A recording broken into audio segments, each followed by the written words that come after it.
Hey Brownsbridge, I'm so glad you're back as we are preparing together for Christmas. My name's Tim Cooper, and I am one of the pastors here on staff. And as a church, we are preparing for Christmas. We're not preparing by, telling you 12 ways to wrap a present or something like that. We are trying to prepare by focusing on our relationship with Jesus and seeing if maybe this Christmas could be a little more special and a little more memorable because we prepare our hearts and we prepare our souls for Christmas. In one of my favorite traditions, I have a bunch of traditions around Christmas, but one of my favorite ones is every Christmas morning, I record my kids as they come downstairs. I have 4 kids, and I go down first Christmas morning, and I get my iPhone ready, and I say, okay, guys, come on down, and I just record a little snippet of them running downstairs and their pure excitement of seeing what Christmas morning's like, and then every year, I just put that down and I probably don't watch it until the next year. But then every year, about a week before Christmas, I watch these videos of Christmas past and just one after another, seeing the kids grow. And honestly, these videos make me so happy. They're such a fun thing. It kind of gets me ready for Christmas and kind of gets me excited about Christmas. But there's this funny paradox around happiness. Those videos truly do make me happy. But there's something about happiness that the more I chase it, the more elusive it seems to become.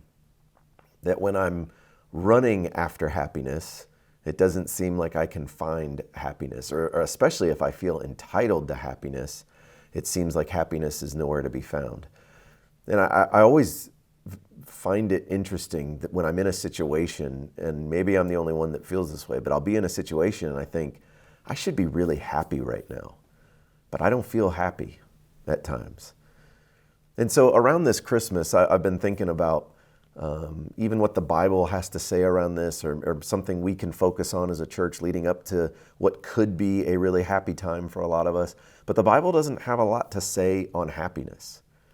And what I've learned by kind of digging into some of this stuff is that happiness seems to be out there, but joy seems to come from in here.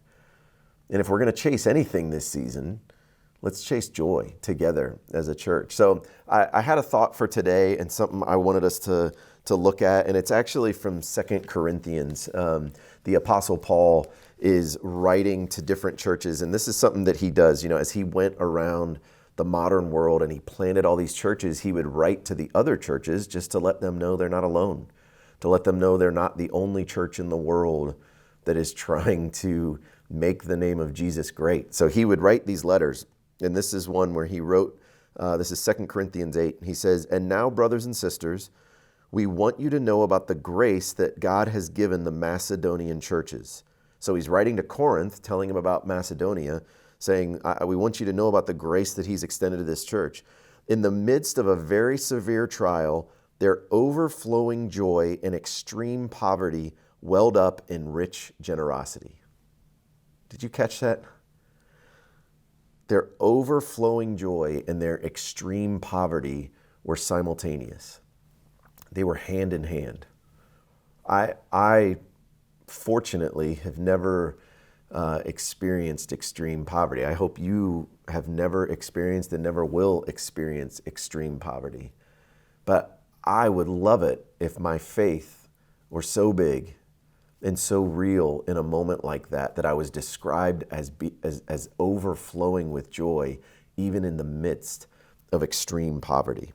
And then he goes on to say, "For I testify that they gave as much as they were able, even beyond their ability."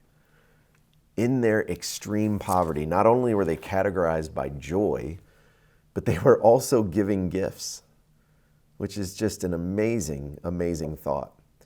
So that's what I would love for us to focus on today. Not get caught up in all the presents that we need to buy, thinking that if we buy all the presents, it'll make this holiday something magical and something special. But even if there were no presents, even if you wake up Christmas morning and there's nothing under the tree, that this Christmas could be marked as one of joy because of our faith and because of our relationship with Jesus. So that's what I'd love us to focus on today. Focus on joy. What does joy look like this Christmas season? And if you're liking these videos and if you're following along each day, we're going to be doing this every weekday up until Christmas. I'd love it if you would just share it with somebody and then leave a comment below. Let me know what it means to you. What does joy look like this Christmas season? I'll read every comment and try to get back to you. But I'm so glad that you are preparing for Christmas along with me, and I'll see you back here again tomorrow.